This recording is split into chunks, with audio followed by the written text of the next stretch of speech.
እማዬ በጣም እንደተከፋሽብኝና እንዳዘንሽብኝ አውቃለሁ። ግን አንቺ ያልሽውን እኔ አንዱንም አላደረኩትም። የሆነ ሰውማ ሆን ብሎ እንድታስቢ እያደረገች ነው። ጽጌረዳ ትሰሚኛለሽ? ዳግመኛ ይቺ ሴትዮ በአንቺ አዝና ባያት እሷ ፊት የማደርግሽን ታውቂያለሽ። ላንቺም ቢሆን የእሷ ማዘን ጥሩ አይደለም። ስንት ነገር ሆና የሰው ፊት አይታ አሳድጋሽ ለምንድን ነው የምታሳዝኛት? ወይዘሮ ፍቅርተ አንድ ነገር ቃል እንድትገቢልኝ እፈልጋለሁ። ከተጋቡ በኋላ ትምህርቷን እስከምትጨርስና ልጅም በቶሎ እንደማይወልዱ ቃል ግቢልኝ። ልጄ ከዓላማዋና ከግቧ ወደኋላ እንድትል አልፈልግም። እሺ፣ ጋብቻውን ተቀብያለሁ። ለልጄም የወደፊት ህይወት የሚበጃት ይሄ ነው። ወይዘሮ ዘርፌ ሰላም ጤና ይስጥልን። ውድ የተከበራችሁ የቻናላችን ተከታታዮች፣ በዛሬው ቪዲዮአችን ጽጌረዳ ድራማ ክፍል 8 አበይት ትዕይንቶችን እንዲሁም ክፍል 9 ላይ የሚፈጠሩ ሌላ ሁናቴዎችን የምናሳያችሁ የምንነግራችሁ ይሆናል። ታዲያ ለዚህ ቻናል አዲስ ከሆናችሁ ይህንን ቻናል ሰብስክራይብ እንዲሁም ደግሞ ቪዲዮ ላይክ በማድረግ እስከ ቪዲዮ ፍጻሜ ድረስ አብራችሁን ዝለቁ፣ አብራችሁን ሁኑ። ጽጌረዳ ባለፈው ክፍል እንደተመለከትነው እናቷ ከአቶ ዮናስ ጋር አግኝታት እጅግ በጣም አዝና ተከፍታና እንዲሁም ደግሞ ተናዳ ከዮናስ አጠገብ መንጭቃ ወደፊት እያጋፋች ወደ ቤት እንደወሰደቻት የተመለከትነው ጉዳይ ነው። ሌላው ጉዳይ ደግሞ ፌቨን አሁን ላይ የጽጌረዳን መውደቅና እንዲሁም ደግሞ የተለያዩ መሰናክሎችን እየሆነችባት እሷ ስኬታማ እንዲሁም ደግሞ በትምህርቷ በጣም የምትፈልገው ደረጃ እንድትደርስ የማታደርጋት የማትጥላት እንዲሁም ደግሞ በየጎዳናው በየመንገዱ በየእንቅስቃሴዋ ሁሉ መሰናክል ሆና ቀርባለች። ይህንን ሁሉ የምታደርገው በተለይ ደግሞ ነብዩን ለማስደሰትና የግሏ ለማድረግ ነው። ሌላው ደግሞ ወይዘሮ ፍቅርተ መስፍኔን ትዕዛዝ ተቀብለው ጽጌረዳን ለአቶ መስፍኔ ለመዳር እጅጉኑ እየቋመጡ እየጣሩና በተለይ በጣም እየለፉ በተለይ ወይዘሮ ዘርፌን ለማሳመን የራሳቸውን ብቃት እንዲሁም ደግሞ ጥበባቸውን በተለይ እሳቸው አሰሪ ስለሆኑ በአሰሪትነታቸው ተጠቅመው እሷን ለማሳመን እየሞከሩ ነው። ሌላው ባለፈው ክፍል እንደተመለከትነው ጽጌረዳ ለአቶ መስፍኔ የሰራችው የዝግጅት ምግብ እጅግ ተበላሽቶባት በተለይ ከፍተኛ ጨው አቶ ነብዩ ጨምሮባት እንዳበላሸባት ይታወቃል። በዛም ምክንያት ወይዘሮ ፍቅርተና ፌቨን በእንግድነት ሂደው ምግቡ በጣም ጨው ሲበዛበት ከአንድ ጉርሻ በላይ እንዳልተመገቡ አቶ መስፍኔ ለጽጌረዳ ያበስራታል። ታዲያ ለምንድን ነው እንደዚህ ያረግሽው? እንግዶች ፊት ያሳፈርሽኝ በማለት ሲጮሁባት አይ እኔ እኮ እንደዚህ ያላደረግኩም እያለች ብትናገርም ማንም ሊሰማትና ሊያዳምጣት አልቻለም። በተለይ ደግሞ አቶ ነብዩ ካጠገቡ ከአባቷ ጎን ሆኖ እሷን ያጥላላት፣ በተለይ ደግሞ ይሰድባትና ዘልፋትም ጀመር። ታዲያ ምንም ቅንጣት ያልተሰማት ጽጌረዳ አቶ ነብዩን በጥፊ ደርግማው ሁሉን ነገር እሱ እንዳደረገው ጨውንም ከዛ ምግብ እሱ እንደጨመረ ነግራውና ሁሉን እንቅጩን አስረድተው ከዚህ በኋላም ምሰራው ምግብ ላይ ጨው እንደማልጨምር በተለይ ደግሞ አንተ እነዚህ እጆችን እኔ ወጥ ከምሰራው ላይ ጨው እንድትጨምር ተጠቀምባቸው፣ አንተ አሰሪ እንጂ አንተ ቀጣሪ እንጂ ፈጣሪ አይደለህም በማለት ስታጥላለው በጣምኑ እየተናቀርገው ስትሄድ ተመልክተን ነበር። ታዲያ በዚህ እጅግ የተናደደው ነብዩ ፌቨን ጋር ሄዶ እቺ ልጅ ትምህርቷ እንድታቋርጥ እፈልጋለሁ ማለቴ ጽጌረዳ በማለት ለፌቨን ይነግራታል። ፌቨንም እሱንማ ማድረግ አንችልም፣ በተለይ ደግሞ ጽጌረዳና እናቷ ዘርፌ ምንም የማይደራደሩበት ጉዳይ ቢኖር የጽጌረዳ ትምህርት ነው ትለዋለች። ባይሆን በተለያዩ መንገዶች መሰናክል እንሆናታለን። በተለይ አሁን ፋይናል ፈተና ስለደረሰ መታወቂያዋን ወይም ደግሞ የትምህርት ቤት መታወቂያዋን ሰርቀን ፈተና እንዳትፈተን እናደርጋለን ትላለች። ታዲያ በዚሁ መሰረት እዚህ ክፍል ላይ የመጀመሪያዋን ስራ ሀብ ላይ የጀመረችው ፌቨን የጽጌረዳን አሳይመንት ክላሷ ውስጥ ገብታ ትወስድባታለች ማለት ነው። ታዲያ መግቢያው የደረሰው አሳይመንት ሌላ አሳይመንት ወይም ደግሞ የተሳሳተ ወረቀት ቀይራባት ትሄዳለች። ታዲያ ጽጌረዳ እንግዲህ አሽጋ አስቀምጠው ነበርና ምንም ሳትመለከት ሳታይ በቀጥታ አሳይመንቱን ታስገባለች። ታዲያ ግን ውጤት ሲመጣ የመጨረሻ ውጤት ሆኖ የተመለሰላት የሷ ነበር። እጅግ አዝና እጅግ ተከፍታ በጣሙን እያለቀሰች እዛ ትምህርት ቤት ሲያገኛት አቶ መኮንን ማለት እንግዲህ የነብዩ ጓደኛ ማለት ነው። እጅጉኑ ይህን ሁሉ ሴራ ይመለከትና ያውቅ ነበርና ቀድሞ ምን ሆነች ነው ጽጌረዳ? ምንድን ነው? አንቺ እኮ ጎበዝ ተማሪ ናሽ። ምን አሳይመንት እንኳ ይህን ያክል ዝቅ ቢልብሽ በፈተና ታካክሸዋለሽ እያለ ያጽናናት ጀመር። ከዚህ በፊት እንደነገረው ነብዩ ለዚች ልጅ መሰናክልና በተለይ ስላዋረደችው ለሷ በጣሙኑ ጠላትና ሰይጣን ሆኖ ተፈጥሮባታል። ታዲያ በአሳይመንት ብቻ መች አበቁ ፌቨንና አቶ ነብዩ ማለት ነው። አሳይመንቱን ከሰረቀች በኋላ ከዚህ በኋላ ደግሞ ነገ ፋይናል ፈተና ስለሚጀምር መታወቂያዋን ሰርቃትና ትምህርት ቤት እንዳትመጣ እንዳትፈተን አድርጋታለሁ። 2 ፈተና መለጣት ማለት ከዚህ ግቢ ከዚህ ዩኒቨርሲቲ ትባረራለች በማለትም ለነብዩ ታበስረዋለች። እሱ ግን ነብዩ ምንም ጉዳዩ በጣም ማለት ለሷ ሲል እንጂ የሚያዳምጣት ምንም ቅንጣት ያክል እንኳ ደንታ አልሰጠው። ታዲያ ነብዩ ሀሳቧን ፌቨንን ካዳመጠ በኋላ መታወቂያውንማ እንደዛ አይሆንም፣ ቀድመሽ ከሰረቅሻት እሷ ልትነቃና ሌላ መፍትሄዎችን ልታበጅ ትችላለች። ስለዚህ ትምህርት ቤት ልትገባ ትንሽ ደቂቃዎችና ሰዓታቶች ሲቀራት እኛ ቤት ስለምትመጣ እኔ ሰርቃታለሁ በማለት ሀሳቡን በሱ በኩል ያስቀይራል። ታዲያ ያዳቆነ ሰይጣን እንዲሉ እሱ በዛ ሀሳብ ተስማምተውና እቤት ልክ ፈተናው ሊጀመር የተወሰነ ሰዓታቶች ሲቀር እሷ እነሱ ቤት እየሰራች ምግብ ነበርና ደፋ ቀና ስትል እሱ ግን ቦርሳዋ ውስጥ ገብቶ መታወቂያዋን ይሰርቃታል። አገር ሰላም ብላ ጽጌረዳ ቦርሳዋን አንስታ ትምህርት ቤት ስትደርስ እየተመለከተችው ያየችው ነገር እጅጉኑ በጣም አሳዘናት። በጣሙንም ከፋት። ስትፈልግ መታወቂያዋ መግቢያዋ የትምህርት ቤት መታወቂያዋ የለም ነበር። ታዲያ እሱን ቦርሳዋን አንዴ ስትከፍት አንዴ ስትዘጋ ብትመለከት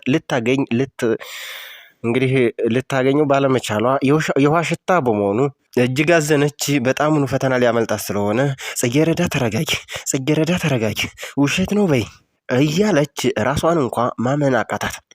ታዲያ በዚህ ሁናቴ መኮንን አግኝቷት ሊያረጋጋ ሲሞክር አንድ ነገር ብልጭ አለበት። እሱም ምንድነው? ከዚህ በፊት ነብዩ ሲዝትና በጣም ይቺ ልጅ አዝናና ተከዛ በተለይ ደግሞ ደም እንባ እንድታለቅስ እፈልጋለሁ ሲል ሰምቶት ነበርና ከሱ ውጪ ማንም እንደማያደርገው እሱም ጠንቅቆ ያውቃል።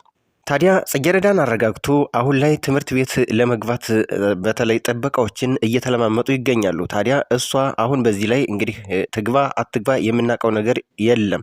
በቀጣይ ክፍል የምናየው ይሆናል። እሷ ግን እንደምንም እንኳ ለምኖ አቶ መኮንን እንደሚያስገባት እርግጠኛ ነን። ሌላው ጉዳይ ምንድን ነው? አሁን ላይ ወይዘሮ ዘርፌ በተለይ በልጇ በጣም አንገቷ ምደፋም አሁን ላይ ደግሞ ሌላ ዱብዳ ሀሳብ መጥቶባታል።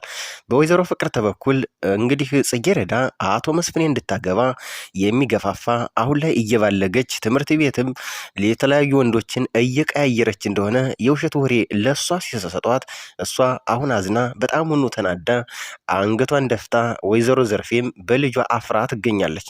ታዲያ አሁን ላይ እንዴት ነው ባለፈው የነገርሽን ጉዳይ እንዴት አደረግሽው? የጽጌረዳን ጉዳይ በተለይ ደግሞ እንድታገባ የተነጋገርነውን ስትላት አይ ልጄማ እንዲሁ በዚህ እድሜዋ እንግዲህ አቻዋ የማይሆን ወይም ደግሞ ለሷ የማይመጥን ሰው እንድትዳር አልፈልግም ስትላት ይቺ ልጅ ተበላሽታ በኋላ ስንት ለፍተሽ ስንት ወጥተሽና ስንት በጣሙኑ እንደዚህ ተዋርደሽ ያሳደግሻት ልጅ ስትበላሽብሽ ማየት አንፈልግም።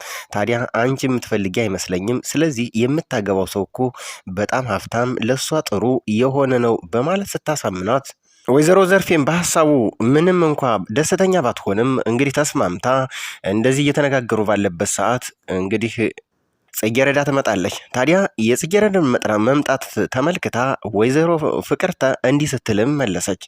ተሰሚኛለሽ? ዳግመኛ ይችን ሴትዮ በአንቺ አዝና ባያት እሷ ፊት የማደርግሽን ታውቂያለሽ። ላንቺም ቢሆን የእሷ ማዘን ጥሩ አይደለም። ስንት ነገር ሆና የሰው ፊት አይታ አሳድጋሽ ለምንድን ነው የምታሳዝኛት? በማለትም ትጮህባታለች። ያ ማለት ደግሞ ከተለያዩ ወንዶች እየወጣችና ትምህርት ቤት በሚል ሰበብ ሌላ ጉዳዮችን ያልሆኑ የባለጌ ስራዎችን እየሰራች እንደሆነ ማሳያ ነው ማለት ነው። ታዲያ ጽጌረዳም በጣም በመደንገጥ እሽትዬ ከዚህ በኋላ አይለመደኝም፣ አልደግምም በማለት ተስማማለች። ታዲያ ጽጌረዳ እንደዚህ ካለችና ከመለሰች በኋላ ወደ ሀሳባቸው መለስ ብለው ወይዘሮ ፍቅርተ ወደ ወይዘሮ ዘርፌ ያመለክታሉ። አሁንም ሀሳቧን ከጽጌረዳ ያላነሳችው ወይዘሮ ፍቅርተ እና በሀሳቡ ምናልሽ ስትላት ዘርፌ በሀሳቡ ተስማምቻለሁ፣ ጋብቻውንም ተቀብያለሁ። ነገር ግን አንድ ነገር ቃል እንድትገቢልኝ ይፈልጋለሁ። ከተጋቡ በኋላ ትምህርቷን እንደምትጨርስና ልጅም በቶሎ እንደማይወልዱ ልጄ ከዓላማዋና ከግቧ ወደኋላ እንድትል አልፈልግም። ስለዚህ በዚህ ሀሳብ እንድትስማሚ እንዲሁም ደግሞ ቃል እንድትገቢልኝ ይፈልጋለሁ በማለት ትልቅ ዱብዳ ሀሳብ ታቀርባለች። ታዲያ ወይዘሮ ፍቅርተም መለስ አሉና የምታገባው ሰው እኮ በቀን 3 4 አሜሪካና ካናዳ የሚሄድ ሰው ነው። ስለዚህ ለዚህ ሰውዬ ብትወልድ ምንስ ክብር ሊቀንስባት፣ ለእሷ እንደውም ጥሩ ነው በማለት ሀሳቡን ውድቅ ታደርግባታለች። ታዲያ በዚህ ሀሳብ እንግዲህ ምንም ምርጫ የሌላት ወይዘሮ ዘርፌ አሁን ላይ ወይዘሮ ፍቅርተ ላይ እንግዲህ ሸክም ሆና እሷ ላይ እየኖረች ስለሆነ ምንም አይነት ምርጫ የላትም። ታዲያ በሀሳቡ ባተስማማበትም እንግዲህ ባታምንበትም በሀሳቡ መጨረሻ ተስማምታለች። ስለዚህ አሁን ላይ ከተስማሙና ቃል ከተግባቡ በኋላ በቃ እንግዲህ ሰውየውን የተወሰነ አግኝተንም ቢሆን ሻይ ቡና እያልን እናወጋዋለን፣ እንነጋገራለን ትላታለች ወይዘሮ ፍቅርተ። ታዲያ በዚህ ጉዳይ እንግዲህ ወይዘሮ ፍቅርተና ወይዘሮ ዘርፌ አቶ መስፍኔን ለማግኘት ቀጠሮ ይዛሉ። ሌላው ጉዳይ ግን አቶ መስፍኔ አሁን ላይ ደም ግፊትና ስኳር ስላለባቸው በተለያየ መንገድ እየተሰቃዩ ይገኛሉ። ታዲያ ጽጌረዳ ስራዋን ሰርታ እናቶ ነብዩ ማለትም እናቶ መስፍኔ ቤት ምሳ አዘጋጅታ ትምህርት ቤት ልትሄድ ስትል አቶ መስፍኔ አመመኝ፣ እንዴት ነው ገቤን፣ ለማንኛውም ደሞዝሽን በአካውንትሽ ልኬልሻለሁ እያለ ምን ነው ጋሼ አመሞት እንዴ? ምን ነው ምግቡንም እንኳ አልበሉትም እያለች ብትጠይቃቸውም እንኳ እሳቸው ግን በጣም ተሰምቷቸውና አሟቸው ስለነበር ለመመለስም አቅም አልፈቀደላቸውም። ታዲያ በዚህ ሁናቴ ስራዋን ሰርታ አንቺም ወደ ትምህርት ቤትሽ ሂጂ ሰዓትሽ ደርሷል በማለት አቶ መስፍኔ ጽጌረዳን ይነግሯታል። በዚሁ መሰረት ወደ ክላሳቸው ሲገቡላት እንዲሁም ስራዋን ሰራርታ ስትጨርስ ወደ ትምህርት ቤት ታመራለች። ወይዘሪት ጽጌረዳ ትምህርት ቤት ስትደርስ ወዲያውኑ ደውላ ለነብዩ አባትህ ጥሩ አይደሉም፣ አሁን ላይ በተለይ እንክብካቤ ያስፈልጋቸዋል፣ ምግብ እንኳ አልበሉም፣ እኔም ትምህርት ቤት ፈተና ስላለብኝ ግዴታ ሆኖብኝ ነው የሄድኩት፣ ስለዚህ አጠገባቸው እንድትሆን በማለት ትደውላለች። እሱ ግን እጅግ ተናዶ እንዴት እኔ ላይ ልትደውል ትችላለች? ደሞስ እኔ ላይ ልትደውይ ማን ነው ፍቃድ የሰጠሽ? እያለ ያው የተለመደ የማንቋሸሽና የማናናቅ ስራውን ይቀጥላል። ከዛ ስለ አባቱ ጉዳይ ግን ስታነሳበት አሃ ብሎ ደንግጥ አለና እሺ በቃ ምናምን በማለት ሲመልስላት በቃ አሁን አንተ ሁንለት ፈተና ስላለብኝ ነው፣ ነገር ግን በቃ አሁን እኔ ቶሎ ብዬ ፈተናዬን ተፈትኜ እመጣለሁ፣ ከጎናቸው ሆናለሁ ስትልም ተነጋገሩና በዚህ መሃል ያው ስልካቸው ይቋጫል። በነገሩ ትንሽ ገረም ያለው እንግዲህ ነብዩ ወደ ክላስ ሲገባ ያየውን ማመን፣ ያየውን መረዳት፣ ያየውንም እውነት አይኑንም ለመጠራጠር ሞከረ። በተለይ የተመለከተው ጉዳይ አባቱ አቶ መስፍኔ በጣሙኑ ራሳቸውን ስተው ወድቀው ነበር። ታዲያ እሳቸውን አፋፍሶ ሊያነሳ ሲሞክር አቅም ያጣና አረ ሰው ያለህ፣ አረ ድረሱልኝ፣ ጽጌረዳ ማለትም ይጀምራል። ነገር ግን ይህ ሁሉ ቢጮህ ማንም ሊደርስለት ማንም ሰው የለም ነበር። ታዲያ በሚቀጥለው ክፍል የምንመለከተው ጉዳይ አቶ መስፍኔ ከሰመመን ማለትም እንግዲህ ራሳቸውን ስተው ከወደቁበት ይነሳሉ። ታዲያ ከዚህ በኋላ የጽጌረዳን ጉዳይ ምን ሊያደርጉ እንደሚችሉ ማለትም እሷን የማግባት ፍላጎት ይቀንስ ወይስ ይተውት ወይስ አይተውት የሚባለው ጉዳይ የምንመለከተው ይሆናል።